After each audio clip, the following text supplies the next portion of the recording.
नमस्कार दोस्तों, मैं उत्सव कुमार आप सभी का आपके अपने YouTube चैनल उत्सव मैथ्स में स्वागत करता हूं।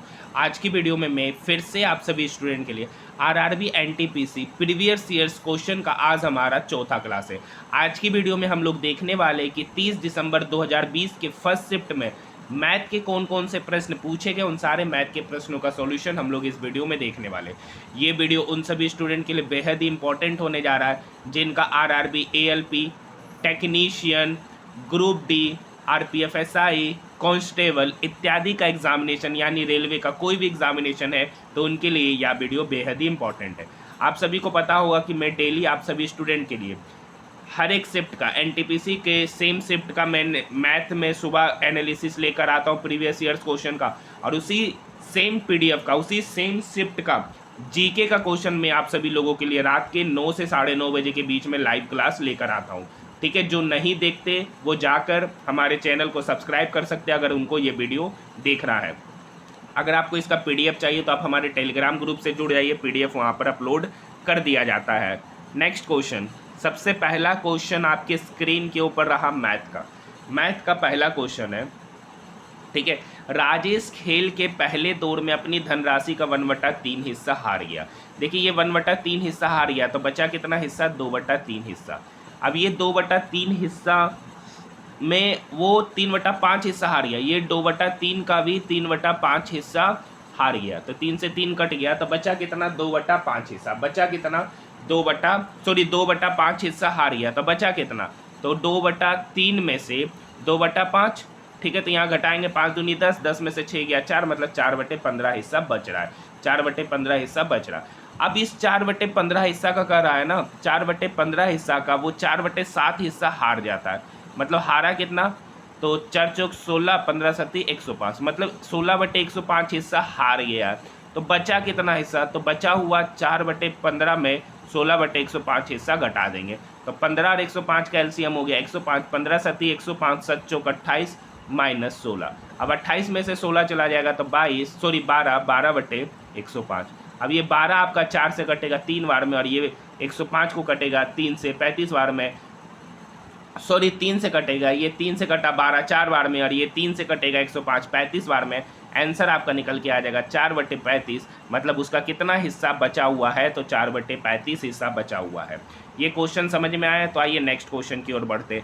नेक्स्ट क्वेश्चन आपके स्क्रीन के ऊपर ये रहा। ठीक है, नेक्स्ट क्वेश्चन है, मशीन का एक धात्विक पुर्जा जिसमें तांबा, जिंक और लेड का अनुपात दे रखा है। यहाँ पे जिंक का भार 90 kg है, मतलब 6 यूनिट का वैल्यू 90 kg है, तो 1 यूनिट का वैल्यू कितना हो जाएगा, 15 kg। 1 यूनिट का वैल्यू कितना हो गया, 15 kg। पूछ रहा है इस पुर्जे का कुल भार, तो कुल भार कितना, 13 6 19 19 और 1 20। 1 यूनिट का वैल्यू 15 kg, तो 20 यूनिट का वैल्यू कितना होगा, 20 गुना 15 kg। 20 गुना 15 kg मतलब 300 kg। ऑप्शन नंबर 3 इसका सही उत्तर हो जाएगा। ठीक है, नेक्स्ट क्वेश्चन, ये तो देखिए जीके के प्रश्नों का मैंने ऑलरेडी बता दिया, उसका टाइमिंग मैं रात को 9 से 9:30 बजे के बीच में जीके का लाइव क्लास लेकर आप सभी स्टूडेंट के लिए आऊँगा इसी शिफ्ट का।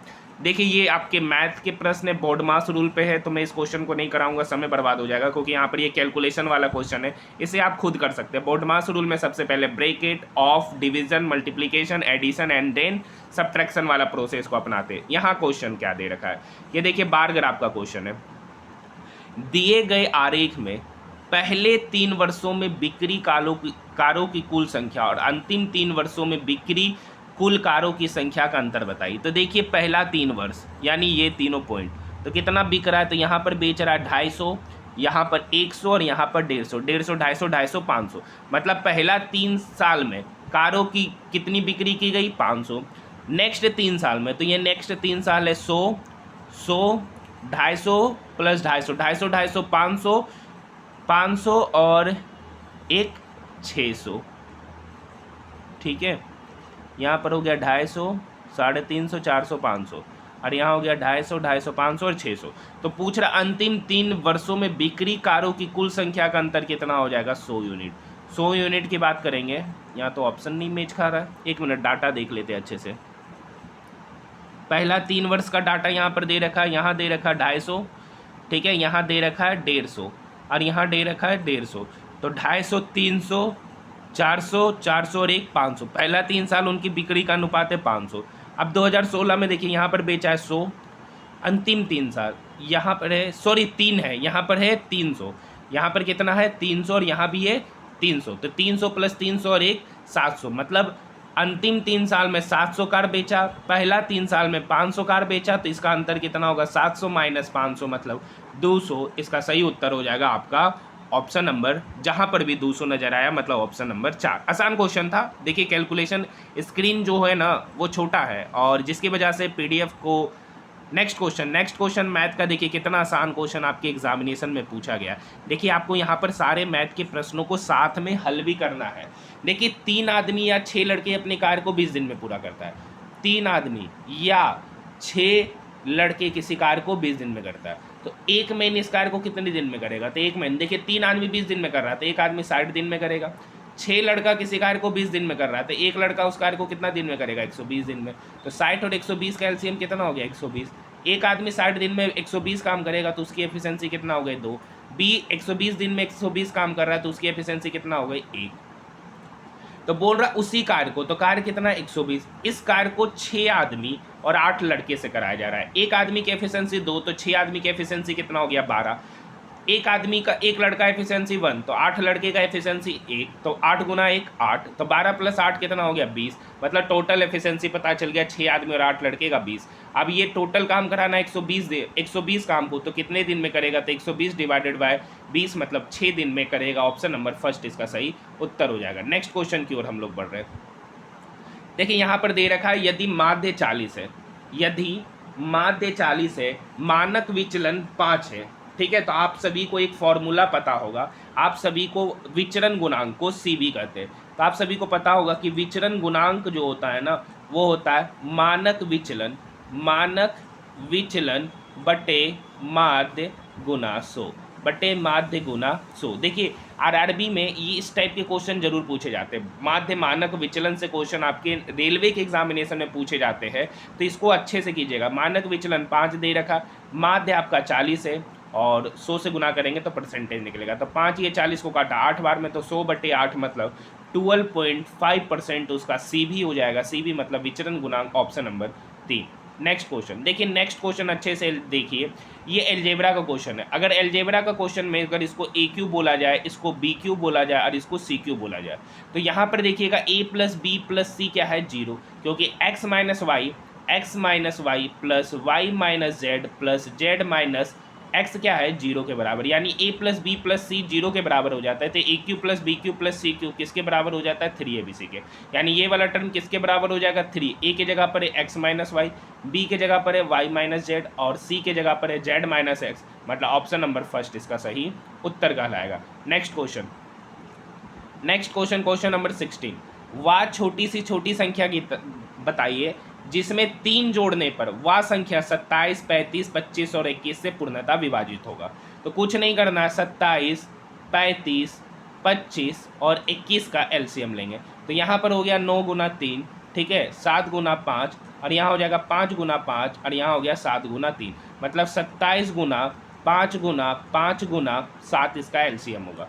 अब 27 गुना 5 गुना 5 गुना 7 इसको मल्टीप्लाई करेंगे तो निकल के आ जाएगा 4750, मतलब एलसीएम पता चल गया इसका 4750। लेकिन ये संख्या वो नहीं है, बोल रहा है ये संख्या कौन सी जिसमें 3 जोड़ने पे ये प्राप्त हो रहा है। तो 3 जोड़ने पे ये प्राप्त हो रहा है, तो संख्या क्या होगा, तो 4725 में से हमको 3 को क्या करना पड़ेगा, घटाना पड़ेगा। तो ऑप्शन नंबर 1 4722 इसका उत्तर कहलाएगा। नेक्स्ट क्वेश्चन, ये जीके के प्रश्नों का टाइमिंग मैंने आप सभी स्टूडेंट के लिए बता दिया। यहाँ पर डेली आपको मैथ और जीके के प्रश्नों का सॉल्यूशन मिलेगा। क्वेश्चन क्या है, सबसे लंबे खंबे की लंबाई ज्ञात कीजिए जो विमाओं वाले कमरे में रखा जा सकता है। तो कमरा क्या होगा, घनाभ का छेद, घनाभ का शेप होगा। घनाभ में जो सबसे लंबा खंबा रखना है तो वो कहाँ रखेंगे, उसको डायगोनली रखेंगे। तो उसके विकर्ण का क्षेत्रफल होता है l square plus B square प्लस h स्क्वायर का स्क्वायर रूट। l स्क्वायर मतलब 30 का स्क्वायर करेंगे तो 900, 15 का स्क्वायर करेंगे तो 225 और 10 का स्क्वायर करेंगे तो 100। तो 900 प्लस 1125 प्लस 100 मतलब 1225 का स्क्वायर रूट। अब 1225 किसका स्क्वायर रूट है, तो 35 का, मतलब वो 35 मीटर का जो लंबा छड़ होगा जो उस कमरे में रखा जा सकता है। ऑप्शन नंबर फर्स्ट इसका सही उत्तर कहलाएगा। नेक्स्ट क्वेश्चन की ओर बढ़ रहे हैं। नेक्स्ट क्वेश्चन पढ़िए। Question number 23। क्वेश्चन नंबर 23 कह रखा है कि देखिए, यदि एक व्यक्ति ने वर्ष के आरंभ में 23 लाख रुपए की राशि को बैंक ए की बजाय बैंक बी में जमा किया, यानी यहाँ पर 1% है, यहाँ पर 8% की जगह 9%, यानी डिफरेंस कितना 1% का, और 1% का ही वैल्यू यहाँ दे रखा है 23 लाख। तो 3 वर्ष में प्राप्त होने वाली ब्याज धनराशि, तो देखिए 3 वर्ष में कितना का अंतर है, 1.5% का। 1% का वैल्यू हो गया 23 लाख, तो 1.5% का वैल्यू कितना हो जाएगा, 1.5% का वैल्यू निकालने के लिए हम 23 को 1.5 से क्या कर देंगे, गुना करेंगे, तो 345 के लगभग निकल के आ जाएगा। तो 345 का लगभग मतलब 34,500, ऑप्शन नंबर 3 इसका सही उत्तर कहलाएगा। ठीक है, क्योंकि वहाँ पर देखिए 23 लाख रुपया है, 100% का वैल्यू, तो 1% का वैल्यू कितना होगा, 23 लाख का 1%, तो 23 लाख का 1% मतलब 23 लाख को 100 से डिवाइड कर देंगे। 1.5% का निकालने के लिए आपको 1.5 से गुना कर देना पड़ेगा, जो लगभग आपका 34,500 निकल कर आ जाएगा। नेक्स्ट क्वेश्चन है, 2 पासों को एक साथ फेंका गया और उस पर अंकित संख्याओं के योग को नोट किया गया, तो योग के 12 होने की संख्या। देखिए 2 पासों को फेंका जा रहा है, तो 1-1, 1-2, 1-3, 1-4 आ सकता है, 1-5 आ सकता है और 1-6 आ सकता है। फिर उसी तरीके से 2-1 आएगा, पहला वाला में 2 आएगा, दूसरा वाला में 1 आएगा, पहला वाला में 2, दूसरा वाला में 2, पहला वाला में 2, दूसरा वाला में 3, इसी तरीके से 6, इसी तरीके से 6, उसी तरीके से यहाँ पे 6,1, 6,2, उसी तरीके से आगे जाएंगे तो यहाँ 6,6 पास आएगा। मतलब टोटल कितनी घटनाएं घटित की जा सकती है, 36। टोटल कितनी घटनाएं घटित की जा सकती है, 36। अब बोल रहा है उसके योग 12 होना चाहिए, तो 12 तब होगा जब दोनों पासा 6-6 आ जाए। जब दोनों पासा 6-6 आ जाए तो उसके घटना घटने की संभावना कितना, 1। टोटल कितना घटना घटित हो सकता है, 36, उसमें से 12 दोनों पासा का सम 12 होगा तो वो 1 है, तो 1/36 इसका सही उत्तर ऑप्शन नंबर फर्स्ट कहलाएगा। नेक्स्ट क्वेश्चन मैथ की ओर बढ़ रहे हैं। पूछ रहा 55 से छोटी सभी अभाज्य संख्याओं का बताना कि 55 से छोटी कितनी अभाज्य संख्या। तो देखिए 55 से छोटी अभाज्य संख्या कौन कौन है, 2 है, 3 है, 5 है, 7 है, 11 है, 13 है, 17 है, 19 है, 23, 29, 31, 37, 41, 43, 47, 53। सबको गिन दीजिए तो यहाँ पर निकल के आ जाएगा 16। मतलब टोटल कितनी अभाज्य संख्या है जो 55 से छोटी है, तो 16 अभाज्य संख्या है। सम निकालने बोलता तो जोड़ देते। नेक्स्ट क्वेश्चन की ओर हम लोग बढ़ रहे हैं। देखिए ये आपका कैलकुलेशन वाला क्वेश्चन है, ऐसे आप इसको जोड़िएगा ना, सबको जोड़िएगा तो यहाँ 5, 7, 7, 9, 5.1986 निकल के आ जाएगा। क्योंकि यहाँ पर देखिए 5 किसी के साथ जुटेगा नहीं, यहाँ 2, 5, 2, 7, ठीक है, तो यहाँ पर इसी तरीके से आएगा। फिर यहाँ 0 खत्म हो गया, यहाँ 2 और 2, 5, 7, इस तरीके से आएगा, तो जोड़िएगा तो आपका ऑप्शन नंबर 4 निकल कर आ जाएगा। नेक्स्ट क्वेश्चन, ये रीजनिंग के क्वेश्चन है, रीजनिंग के प्रश्नों को मैं यहाँ नहीं बताऊंगा। पूछ रहा है दी गई आकृति में x का मान ज्ञात कीजिए। तो यहाँ पर अगर आप इस फिगर को देखिएगा तो ये एक पेंटागोन है, ये एक पंचभुज बन रहा। अब पंचभुज के अंतःभुजाओं का योग कितना होता है, 540। पंचभुज के अंतःभुजाओं का योग कितना होता है, 540। ठीक है, ये बात आपको पता होगा, नहीं पता है तो आप फॉर्मूला लगा सकते हैं। अंतःभुजाओं का योग निकालने का फॉर्मूला होता है n-2 × 180, जहाँ पर n क्या होती है, भुजाओं की संख्या। तो यहाँ भुजाओं की संख्या 5 है, तो 5 - 2 3, 3 × 180 मतलब 540। आप देखिए ये वाला 180 है, तो यहाँ से यहाँ की दूरी कितना हो, यहाँ से यहाँ का एंगल होगा 100।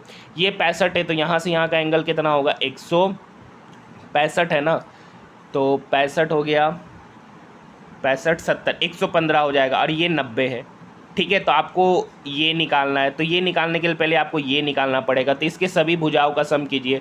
तो 115 + 115 230, 230 + 100 330, 330 + 90 420, 420 + x बराबर हो गया 540। सॉरी, यहाँ पर इसको y मान लीजिए। तो 420 + y बराबर हो गया 540। तो यहाँ से y पता चल गया 120। अब बताइए ये y पता चल गया आपका 120। पूछ रहा x क्या होगा, 180 - 120, 180 - 120, तो x निकल के आ जाएगा। 180 में से 120 घटाएंगे तो 60 डिग्री, ऑप्शन नंबर 2 इसका सही उत्तर हो जाएगा। नेक्स्ट क्वेश्चन की ओर हम लोग बढ़ रहे हैं। नेक्स्ट क्वेश्चन आपके स्क्रीन के ऊपर ये रहा, ठीक है। नेक्स्ट क्वेश्चन है दी गई तालिका में, ठीक है, यहाँ पर अगर पढ़िएगा, लैंगिक आधार पर औपचारिक शिक्षार्थियों, अनौपचारिक शिक्षार्थियों एवं निरक्षरों की संख्या को दर्शाया गया। औपचारिक शिक्षार्थी, अनौपचारिक शिक्षार्थी और निरक्षरों के बीच अनुपात निकालना है। तो औपचारिक शिक्षार्थी कितना है, दोनों को जोड़ दीजिए, बॉयज़ और गर्ल्स। 39 + 52, 9 2 11, 5 3 8 और 1 9। अनौपचारिक कितना है, तो 8 5 13, 6 6 12 13, ठीक है, और 1 14, ठीक है। इस दोनों को जोड़िएगा। इलिटरेट कितना है, 143 + 69, 9 3 12, 6 4 10 और 1 11, 1 1 2 और 1 3। देखिए ये सभी नंबर 13 से कटेगा। ये 13 से कटा 7 बार में, ये 13 से कटा 11 बार में, और ये 13 दूनी 26, 26 5 13 चौक 52, यानी उनका जो रेशियो हो जाएगा 7:11:24 हो जाएगा। ऑप्शन नंबर फर्स्ट इसका सही उत्तर कहलाएगा। नेक्स्ट क्वेश्चन की ओर हम लोग बढ़ रहे हैं। नेक्स्ट क्वेश्चन है, एक समद्विबाहु त्रिभुज है, एक समद्विबाहु त्रिभुज है जिसका आधार दे रखा है, जिसका आधार दे रखा है 8 सेंटीमीटर, मतलब ये आधार दे रखा है आपका 8 सेंटीमीटर, और समान भुजा है ना, उसकी लंबाई दे रखा है 5 सेंटीमीटर। पूछ रहा है उसका हाइट, पूछ रहा है उसका हाइट। तो देखिए अगर हम समद्विबाहु त्रिभुज पर जो हाइट खींचते हैं ना, वो हाइट वो इस भुजा को 2 बराबर भागों में बांटता है, यानी ये भी 4 होगा, ये भी 4 होगा, मतलब यहाँ से यहाँ की दूरी पता चल गया 4। फिगर को देख के मत कहिएगा क्योंकि इधर ज़्यादा गैप हो गया, इधर छोटा हो गया, ठीक है, लेकिन वो नहीं है। ये जो लंब जो जाता है ना, वो लंब उस विपरीत भुजा को 2 बराबर भागों में बांटता है। अब देखिए ये 4 है और ये कितना दे रखा है 5, यहाँ पे 90 डिग्री का एंगल बनेगा। ये 4 ये 5, तो ये कितना हो गया 3। पाइथागोरस ट्रिपलेट आपको पता होगा, 3 4 5 का पाइथागोरस ट्रिपलेट होता है। तो यानी यहाँ से जो इसका हाइट निकल के आ जाएगा 3 सेंटीमीटर। ऑप्शन नंबर 4 इसका सही उत्तर हो जाएगा। नेक्स्ट क्वेश्चन की ओर बढ़ रहे हैं। नेक्स्ट क्वेश्चन देखिए, जीके का टाइमिंग मैंने बता दिया, रात के 9 बजे इसी शिफ्ट के सारे जीके प्रश्नों का सॉल्यूशन होगा। 36.1 बाय 102.4, डेसिमल से डेसिमल क्या हो गया, कट गया। वर्गमूल निकालना है तो वर्गमूल मतलब स्क्वायर रूट अंडर 361 बटे 1024। स्क्वायर रूट अंडर 361 का वैल्यू होता है 19 और 1024 का वैल्यू होता है 32। 19 बट्टे 32 मतलब ऑप्शन नंबर फर्स्ट इसका सही उत्तर हो जाएगा। नेक्स्ट क्वेश्चन है, इनमें से किस संख्या को निम्नलिखित व्यंजक में जोड़ने पे प्राप्त संख्या एक पूर्ण वर्ग हो। तो देखिए आपको बता देते, ऑड नंबर का सम करो, ऑड नंबर का सम ही जितना ऑड नंबर का सम किए उसका स्क्वायर कर दीजिएगा तो वो एक परफेक्ट स्क्वायर निकलेगा। जैसे 1 और 3 ऑड नंबर है, 2 ऑड नंबर का 2 कंजुगेटिव ऑड नंबर है, तो इसका सम कीजिएगा 4। ये 4 क्या है, 2 का स्क्वायर है, क्योंकि यहाँ पे कितने ऑड नंबर है 2, तो 2 का स्क्वायर। उसी तरीके से अगर आगे चलेगा 1 + 3 + 5, तो 5 3 8 और 1 9, 9 किसका स्क्वायर है, 3 का स्क्वायर। तो ये डायरेक्ट कैसे निकालेंगे, तो यहाँ पर ऑड नंबर कितना है, ऑड नंबर 3 है, तो 3 का स्क्वायर। तो देखिए यहाँ पर शुरुआत होना चाहिए 1 से और गया है 13 तक, एक नंबर यहाँ छूटा हुआ है, कौन सा नंबर 5। अगर हम यहाँ 5 जोड़ देते हैं ना, क्योंकि आपका 1 से शुरू होना चाहिए, अब ओड नंबर में जाना चाहिए, कंजिक्यूटिव ओड नंबर में जाना चाहिए। तो यहाँ पर देखिए 1 लिखा है, 3 लिखा है, 7 लिखा है, 9 लिखा है, लेकिन 5 नहीं लिखा है। अगर हम 5 को जोड़ देंगे तो ये एक परफेक्ट स्क्वायर होगा। किसका होगा, 1 2 3 4 5 6 7, टोटल 7 ओड नंबर है, तो 7 का स्क्वायर होगा 49। जोड़ने की आवश्यकता नहीं है, तो उसका सम होगा 49। मतलब इस संख्या में क्या जोड़ा जाए कि एक पूर्ण वर्ग बन जाए, तो 5, ठीक है, जोड़ना नहीं है। नेक्स्ट क्वेश्चन फॉर्मूले पे बनता है वो क्वेश्चन। नेक्स्ट क्वेश्चन क्या है, क्वेश्चन नंबर 45। सुनीला के पास रोटियां बनाने के लिए इतना केजी आटा है, तो 9 चौक 36 और 1 9 18 37 बटे 4 केजी है। यदि रोटी को रेसिपी में लिखा है कि उसे एक रोटी के लिए 1:1 बटे 8 केजी का आटे की आवश्यकता है, तो 8 और 1 9 बटे 8 केजी। तो ये 4 से 8 कटेगा 2 बार में, ये 2 ऊपर चला जाएगा, तो 37 दूनी 74, 74 डिवाइडेड बाय 9 केजी। अब इसको 74 डिवाइडेड बाय 9 केजी मतलब 9 8 72, 72 2 0, ठीक है, 9 दूनी 18, मतलब 8.2 केजी हो गया। इसका निकटतम पूर्णांक बोल रहा है, तो इसका निकटतम पूर्णांक 8 केजी हो जाएगा। ऑप्शन नंबर 4 इसका सही उत्तर कहलाएगा। नेक्स्ट क्वेश्चन है, cos 1 degree into cos 2 degree into cos 3 degree dot dot dot cos 179 degree. तो देखिए यहाँ पर कहीं आएगा बीच में कोस 90 डिग्री, क्योंकि 1 2 3 से ये लगातार कितना डिग्री एंगल तक गया, 179। अब आपको पता है कि कोस 90 का वैल्यू कितना होता है, 0। अब जब ये कोस 90 0 हो गया, तो यहाँ पे 0 मल्टीप्लीकेशन है, तो पूरे के पूरे टर्म को 0 बना देगा। ऑप्शन नंबर 3 इसका सही उत्तर कहलाएगा। नेक्स्ट मैथ के क्वेश्चंस आपके स्क्रीन के ऊपर, ये सारे देखिए रीजनिंग के प्रश्न थे। यहाँ पर है मैथ का क्वेश्चन। यदि एक संख्या और उसके 25% का अंतर 24 है, 25% का वैल्यू होता है 1/4। मान लेते हैं संख्या 1 है, 1 माइनस 1/4 का वैल्यू 24 है, तो यहाँ से निकल के आ गया 3/4 यूनिट। 3/4 यूनिट का वैल्यू हो गया 24। ये 3 इस 24 को काटेगा 8 बार में, ये 4 इक्वल के इधर आ गया तो मल्टीप्लाई हो गया 8 गुना 4 मतलब 32 यूनिट। हम माने ही थे कि संख्या कितना यूनिट, 1 यूनिट का वैल्यू 32, मतलब वो संख्याएं क्या है 32 है। ठीक है, एक्स ना मान के हम यहाँ 1 यूनिट मानकर चले गए थे। नेक्स्ट क्वेश्चन आपके स्क्रीन के ऊपर ये रहा। क्वेश्चन क्या है, एक वस्तु को 138 रुपये में बेचने पर 8% की हानि हुई। 8% का हानि हुआ मतलब उसको बेचा कितना यूनिट में, 92 यूनिट में, यानी 92 यूनिट का वैल्यू हो गया 138 रुपया। तो 1 यूनिट का वैल्यू कितना हो जाएगा, 1 यूनिट का वैल्यू हो गया 138/92 रुपया। ठीक है, पूछ रहा है 4% का लाभ कमाना है, तो 4% का लाभ कमाना है तो उसको बेचेंगे कितना यूनिट में, 104 यूनिट में। कितना यूनिट में, 104 यूनिट में। अब काटिए, 4 से कटेगा 4 दूनी 8, 2 4 6 26। ठीक है, ये 4 से कटेगा 4 दूनी 8, 1 4 12, ये 23 इस 138 को काट देगा 6 बार में, 6 गुना 26 मतलब 156 रुपया।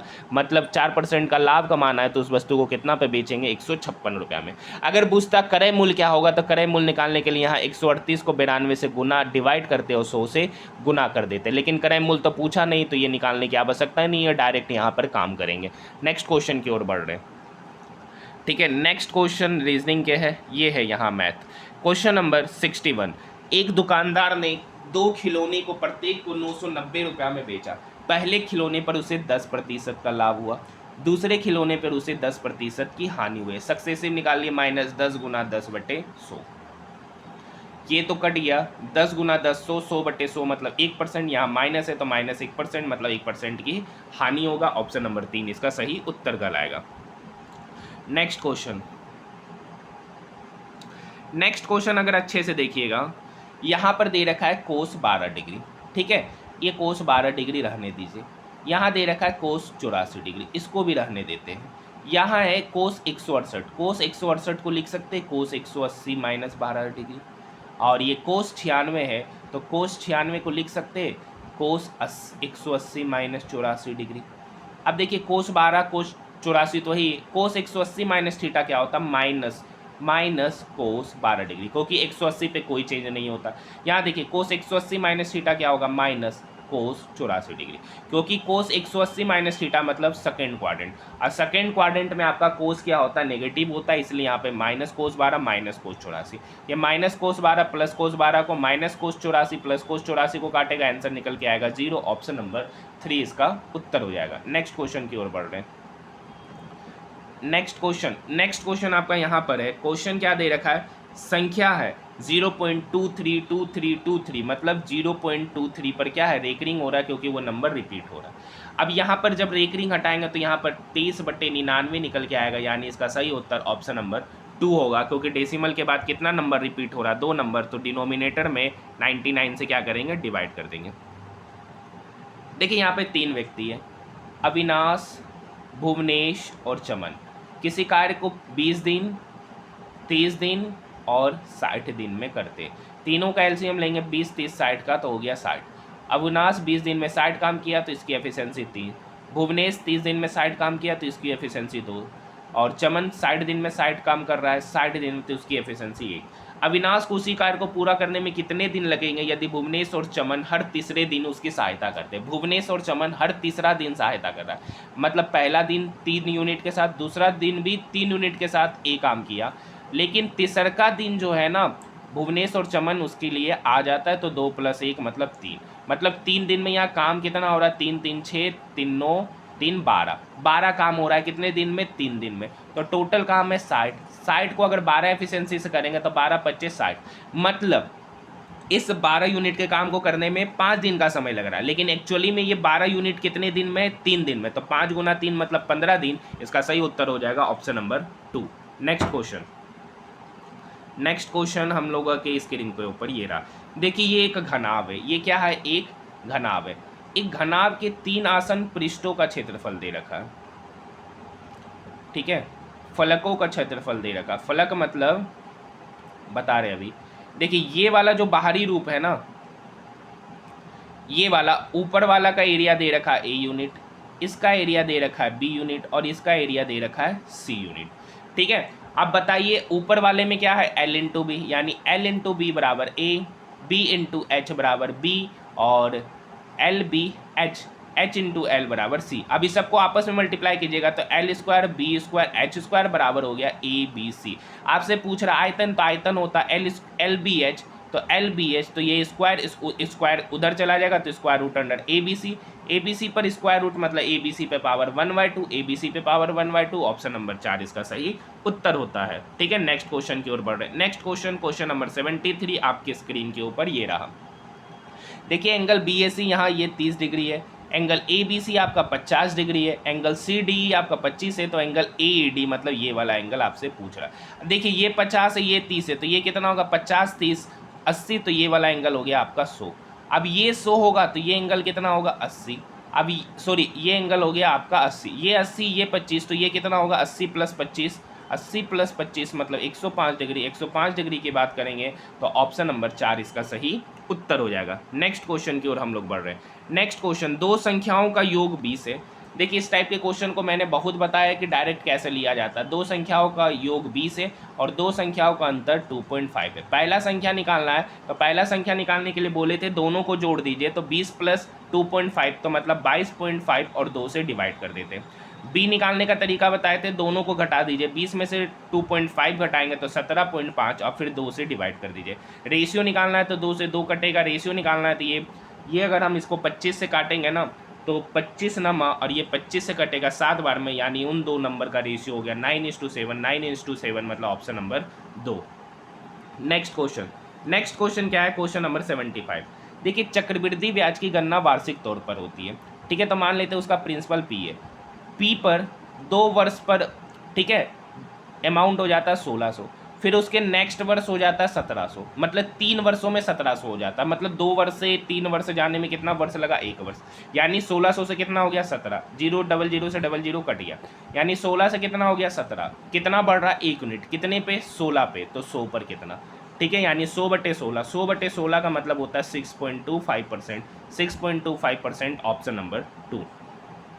नेक्स्ट क्वेश्चन है, एक व्यापार मेले में पहले दिन 84,500 लोग आए। पहला दिन कितना आया 84,500 लोग आए और यह संख्या घटकर 16,900 हो गई। मतलब लास्ट वाला दिन, चौथा दिन कितना लोग आए 16,900, तो कितनी संख्याएं घट गए, 0 0, 15 में से 9 गया 6 और 13 में से 6 गया 7 और इधर हो गया 7 में से 1 गया 6, मतलब कितने आदमी घट गए 67,600, कितने में 84,500 गुना 100। ये 00 से 00 कट जाएगा, ये कैलकुलेशन आप कीजिएगा ना 676/845 गुना 100, तो आपका 80% निकल के आ जाएगा। 80% मतलब ऑप्शन नंबर 2 इसका सही उत्तर होगा। नेक्स्ट क्वेश्चन की ओर हम लोग बढ़ रहे हैं। नेक्स्ट क्वेश्चन आपका बोर्ड मास रूल पे बनने वाला क्वेश्चन है, तो ये क्वेश्चन आपके लिए होमवर्क है। क्वेश्चन नंबर 80 का सॉल्यूशन आपको करके बताना है कि क्वेश्चन नंबर 80 का सॉल्यूशन क्या होगा। नेक्स्ट क्वेश्चन है क्वेश्चन नंबर 82। क्वेश्चन क्या दे रखा, पुरुषोत्तम और अंजिलिका ने एक स्थान से विपरीत दिशाओं में क्रमशः, ये स्थान है, पुरुषोत्तम 30 किलोमीटर/आवर की स्पीड से इधर जा रहा है और ये 3.5 किलोमीटर/आवर की स्पीड से इधर जा रहा है, तो 2.5 घंटे बाद वो दोनों एक दूसरे से कितना, तो 2.5 घंटे बाद, देखिए 1 घंटा में 30 किलोमीटर जा रहा है तो 2.5 घंटा में कितना जा रहा है, 30 30 60 60 और 15 75 किलोमीटर ये जा रहा है, 75 किलोमीटर इधर पहुंचा और ये 2.5 घंटा में कितना पहुंचेगा, तो 3.5 + 3.5 7 7 का फिर 0.5 लेंगे तो 0.75। ठीक है, तो आपका अगर सबको जोड़ दीजिएगा तो 75 + 7 पॉइंट समथिंग, तो आपका 83.75 किलोमीटर निकल के आ जाएगा। ये तो हो गया ओरली। दूसरा तरीका क्या है कि यहाँ पर टोटल डिस्टेंस, देखिए हमको निकालना है डिस्टेंस, तो डिस्टेंस बराबर होगा स्पीड इंटू टाइम। टाइम लग रहा है 2.5 घंटे का, विपरीत दिशा में जा रहा है तो डिस्टेंस ऐड हो जाएगा, तो 30 + 3.5 मतलब 33.5। ठीक है, अब 2.5 को 33.5 से गुना करेंगे तो 83.75 निकल कर आ जाएगा। ये भी दूसरा तरीका है इसको बनाने का। ऑप्शन नंबर 3 इसका सही उत्तर हो जाएगा। नेक्स्ट क्वेश्चन अब आपका मैथ का जो है हमारे स्क्रीन के ऊपर